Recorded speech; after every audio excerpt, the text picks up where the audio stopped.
Welcome to this very special edition of the KAJ Masterclass Live, the show which ensures that you profit from your time spent here with experts, either through the industry insights, information, or simply learning from them.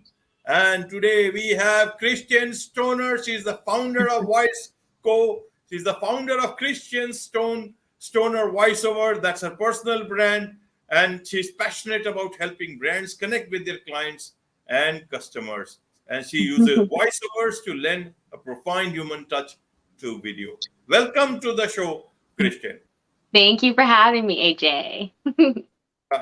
You're welcome. Welcome. It's a pleasure to have you, Christian. So straightway to the discussion, Christian, is some people they help people to find their voices, and here you are helping not only just a lot of other people, but also in terms of businesses, you are helping them find their true voice so that they can develop their business and brand. So first, to understand, tell us about both your voiceover companies, Voice Co as well as Christian Stone Voiceover, and so that and how did you get into this whole stuff of helping people find their voices? Well, I started in voiceover in 2020 during the pandemic. I had always been interested in voiceover. My husband is in music, and so he had a lot of recording gear around, and so I decided to go for voiceover. And I've never looked back. I've loved it. So I started as a freelancer in voiceover in about August 2020. And then I think beginning of 2021 is when I founded Voice Co. So Voice Co is a place for voice actors of color to be able to provide voiceover for different brands. So that's what we do. Wonderful. It's a nice thing. In these times when AI is taking over, and now you can create videos, and from one place you can create script from one place, then you take a voice from somewhere else, put your own persona into that, and then it will create a video. I mean, it's all that. The real voiceovers are much more welcome and thing. But to understand from you, Christian, is that in terms of do you think it's a losing this versus AI in today's time? How do you see this trend happening in your part of the world? Well, you broke up a little bit, so I didn't catch everything. Are you asking what I think about AI voiceover versus human voiceover? Yes. Okay, yes. In terms of what's the trend like, and how is it going vis-a-vis the human voice as well as the AI created voice, or AI which is using some human names, and I don't know how it works, but that's the whole game that is happening at the moment.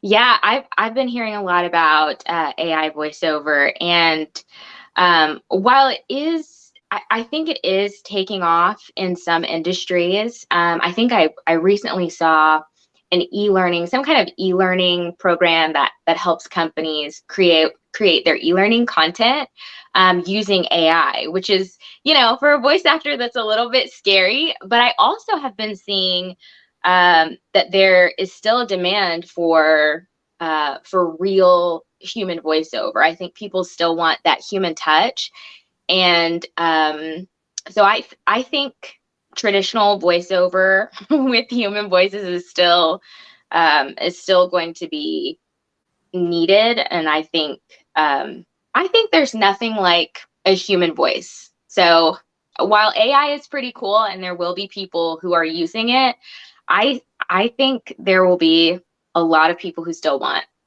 that human touch, that a human connection that a real person can give.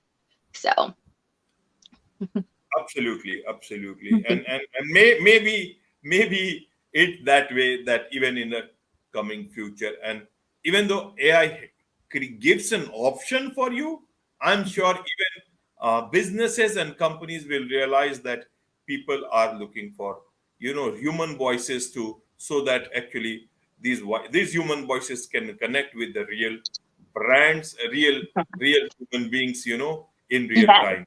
And actually that's what all brands. So let's come to the business part of it, that Mhm. in terms of branding, you do a lot of videos and you use the voiceover in those videos. So how uh, do you see this whole branding versus branding with video going along as we go along in these times, as we are coming out of COVID, and and work is picking up, even though there is a slowdown time, but in terms of branding and video, how are you seeing this whole trend shaping up, so that people can know more about how exactly this thing is working for them?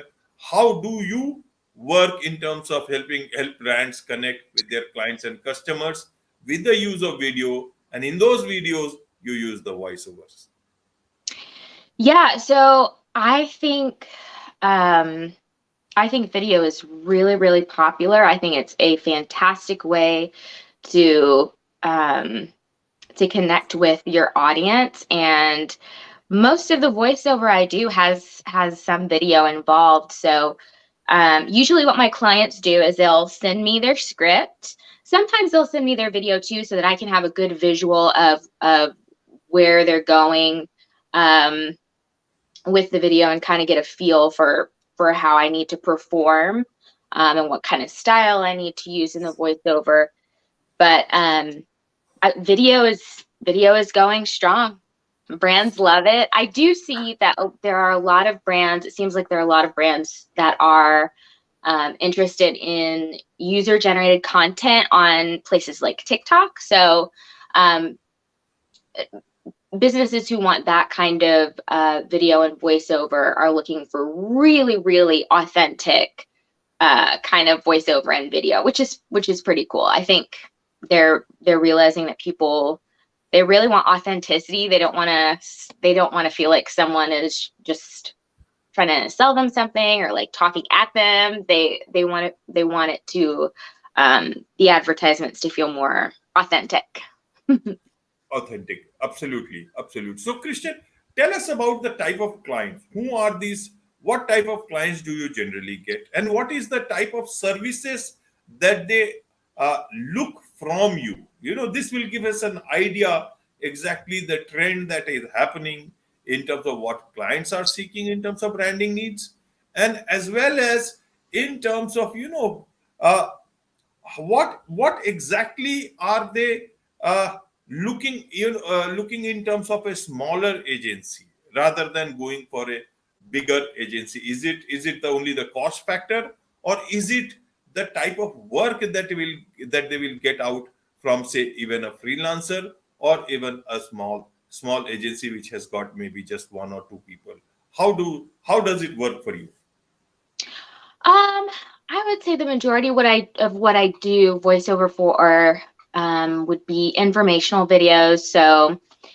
Um, so if a brand has a new product coming out, or some kind of new service that they're offering, or a new software, then that's typically what I'll do voiceover for. On rare occasion, I'll do commercials, but I feel like the majority of what I have clients coming to me for are informational videos, or how-to videos to explain to the audience, this is how you use this product. These are all the pieces that go to it. This is how you can put this together, that kind of thing. So product videos, and videos regarding services that are either about to come out or are already out, and they want to do a better job of explaining it, things like that.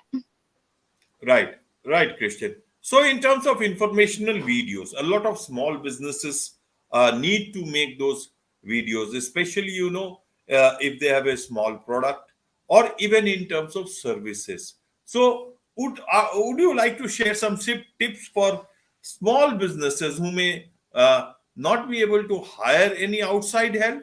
but would like to do for themselves, or because they don't have the budget. So how can they make best use of your tips and make some informational videos about their own product or service? Are there a few things that they should keep in mind? What's the best way to do that? Because there are a lot of videos floating around on YouTube and everywhere, but I'm sure one can always do a good job with some professional advice like from you. Yeah, so I would say when there's something that I need, such as script writing, if I'm trying to put together an informational video for a brand, because I have done that. I have done that for a company before, written a script and put together a video for them and did voiceover. I would say do research on video or informational video or commercials from another brand, and kind of look at their layout of their scripted content and draw inspiration from that and create your own script that way. And then there's a lot of great platforms for what is that called? For graphics. So stock videos, things like that. A great place to go for video is Canva. I think artlist.io may also have some stock footage and music. So there are a lot of different websites that you can go to get what you need to put together a video. It's pretty easy. It's pretty cool. You just need to take a few minutes and, maybe watch a YouTube video on how to use Canva or how to use Artlist, and then you can totally do it yourself. Right. Now, as a individual that you are doing the work that you do, and especially a lot of people are doing this freelancing work, and being women at that. How do you manage to deal with clients at the same time, as well as ensure that you are getting the right say revenues out of this? Sometimes it becomes difficult for freelancers to ask for the right value of fees from the client. So how do you manage, and especially as a female freelancer, how does it work out? And so that people can also learn a few tricks from you in terms of doing more freelancing work for themselves, as well as getting not only the right clients, but also the right kind of money that they so much deserve. Yeah, so when I first started out, my rates were on the lower side because I was just starting out. I was building up my experience, and so I would say for the first few months, I kept my rates kind of on the lower side, and then gradually would increase them from there as I gained more experience, as I got more training. I've done coaching with different experts in the field, and they've really helped me to get better at what I do, hone in on my craft. And so I think, you just do whatever is best for you. Kind of keep an eye on what's going on with, like I guess I would say, like, try to keep an eye on the pulse of the world when it comes to things like talk of recession, things like that. Maybe kind of adjust your prices, or you can keep your prices high if you want to, and still continue to ask for that regardless of what's going on in the market. But yeah, so I after starting out low, I gradually increased what I was asking for, and also increased the quality of what I was giving my clients as far as my voiceover. And so So yeah, I will say once I went from doing voiceover kind of on the lower end and I increased my rates, it kind of changed my life. When you increase your rates, it just kind of opens up a lot of possibilities for you. Also, you can be more selective with your clients, so you don't have to do so much work. You can just focus on a few clients at a higher amount instead of a lot of clients at a little amount, which can really kind of bog you down. Right, right, right.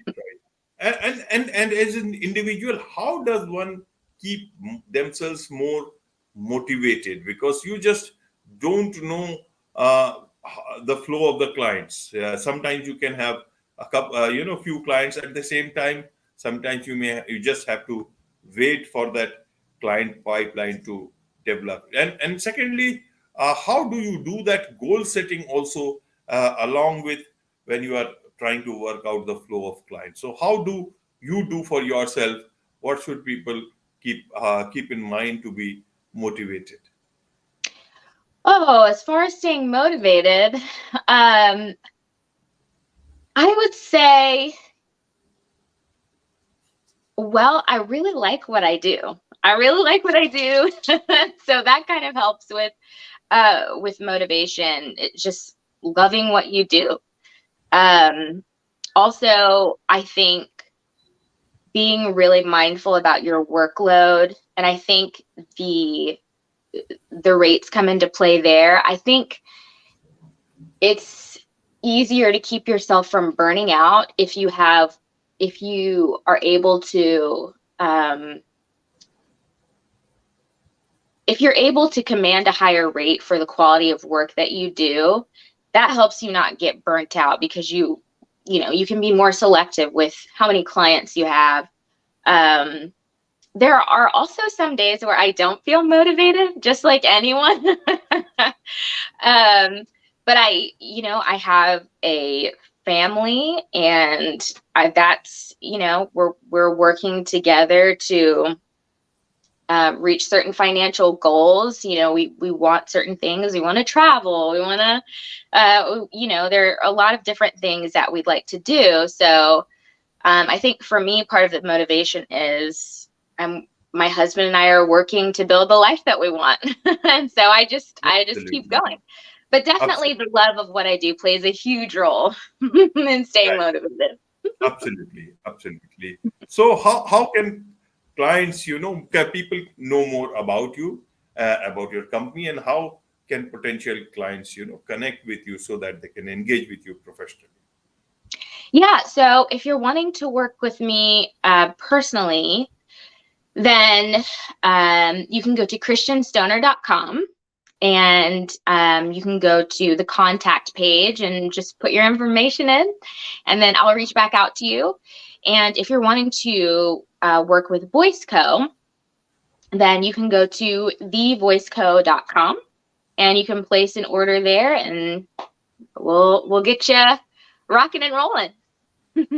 Wonderful, wonderful. I'm sure a lot of people would want to work with a talented person like you. And Thank as you. earlier we said that it's about the human touch, and Yeah. and I'm sure the human voice and the quality of human voice that you bring is certainly better than any AI voice that we are having at the moment. And may this human voice continue to win over any artificially created voice, and because it gives voice to everybody, the real voice to everybody. So, Yeah. and you are helping find a lot of voice people. You are helping businesses find their true voice. A lot of individuals find their true voice, and this is what matters. So on this note, it's a wrap on this very special edition of the KAJ Masterclass Live. Thank you so much indeed for joining us. Thank you, AJ.